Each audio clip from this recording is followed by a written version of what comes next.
आई भोजपुरी में एगो हम कविता सुनावे जा रहल बानी जा हम वकील साहनी व्यास। जहिया मंत्री जोगी जी या मोदी जी भई रही वो दिन भाषण में कहले रही जा कि हम ना खाएब ना खाए देहब। यही पर कविता हम लिखले बानी जा। हम वकील साहनी व्यास सब लोग के जय भोजपुरी जय सकम कहतानी। ध्यान से सुनी, त्रुटि हुई तो माफ करे, क्षमा करे। मोदी जोगी के ऐलान बा खाएब ना खाए देहब। मोदी जोगी के ऐलान बा खाएब ना खाए देहब। आ तू बियाह के संख्या फैलब हम टेंशन लेहब। आए बताई ना, दिन उतरल डेट पक्का भइल, सब साटा बंधाइल आ मंदिर तक बियाह रोकौनी महीना बुझाइल। दिन उतरल डेट पक्का भइल, सब साटा बंधाइल आ मंदिर तक बियाह रोकौनी महीना तहरा बुझाइल। हलाला में माल दोसर खाला, हटा देनी 3 तलाक। आ निकाह बियाह के लोग अब मतलब बुझता, पहले बुझत रहे लोग मजाक। रात भर तू झिझरी खेलब मरब खूब माजा, आ तहरा चलते भारत के भूमि ना पाई साजा। बताई ना, रात भर तू झिझरी खेलब मरब खूब माजा, आ तहरा चलते भारत के भूमि ना पाई साजा। अब वही बुझात नहीं खे, हम बानी बाल ब्रह्मचारी।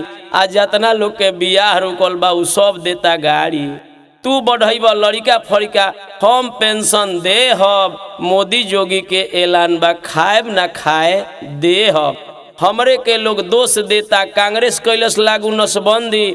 आ ओ घड़ी लोग घरहू में छुपे तबहू बनावल जाओ बंदी। नारी के ऑपरेशन मर्दों के होखे ऐसन कानून बनावल गईल। आ जनसंख्या कसहू रुके हम दो हमारे दो के पाठ पढ़ावल गईल। ऐसे ना सुने तो लोग पैसा के लालच दियाइल। ऐसे ना सुने तो लोग पैसा के लालच दियाइल। आ पैसा मिली लोग धधाइल, ओ घड़ी धराइल। जब जानल लोग कि रे ऑपरेशनों में पैसा मिलता। 3 तलाक अयोध्या के मुद्दा, कश्मीर के काम कैनी नोटबंदी। आ एक बार हमनी के ना बोलनी जा जब भइल नसबंदी।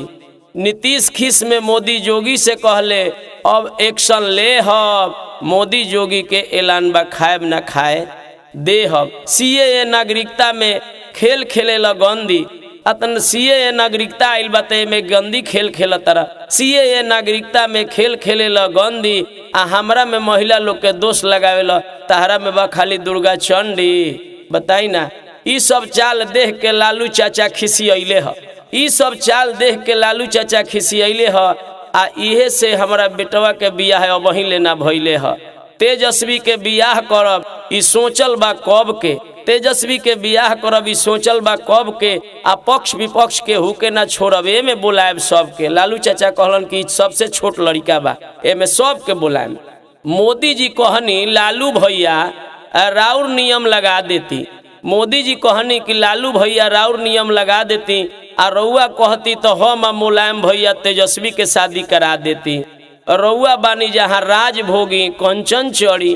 रउआ बानी जहाँ राज भोगी कंचन चढ़ी। हम ही टेंशन ले हब। मोदी जोगी के ऐलान बा खाएब ना खाए देहब। ई बतिया जब सुन ले अखिलेश भाई तो ऊ का कहले? अखिलेश भाई कहले कि बात मानब जवन कहीं है फुआ। अखिलेश भाई कहले कि बात मानब जवन कहीं है फुआ। आ राहुल भाई विदेश में जाके खात रहेले मलपुआ। ई सब देख के राहुल भाई कहले हमहू बन जाब जोगी। आ बाल बच्चा में बड़ा दुख बा, के बनी भूत भोगी। ममता दीदी बहन जी देशला जीवन दिहली सारी। आ देशे खातिर अटल बिहारी रह गईनी ब्रह्मचारी। ए भाई वो लोग देश खातिर कोनो कम योगदान थोड़ा ही कैले बाड़े, बहुत कैले बाड़े। इहो सब लोग कैले या रह गईले, तब का भइल? मुकेश सहनी समय से कहनी लालू चाचा राबरी चाची। आ तेजस्वी के जल्दी बियाह कराव हमहू चलब बराती। ई सब काम हो जाई लालू चाचा गोदी में पोता खिलाई। आ तेज प्रताप तेजस्वी जी के तबहुनी नून तेल के भाव बुझाई। वकील सहनी कहले सोहर गा के मोहर ले हब। वकील सहनी कहले सोहर गा के मोहर ले हब। मोदी जोगी के ऐलान बा खाए ना खाए देहम सियावर राम।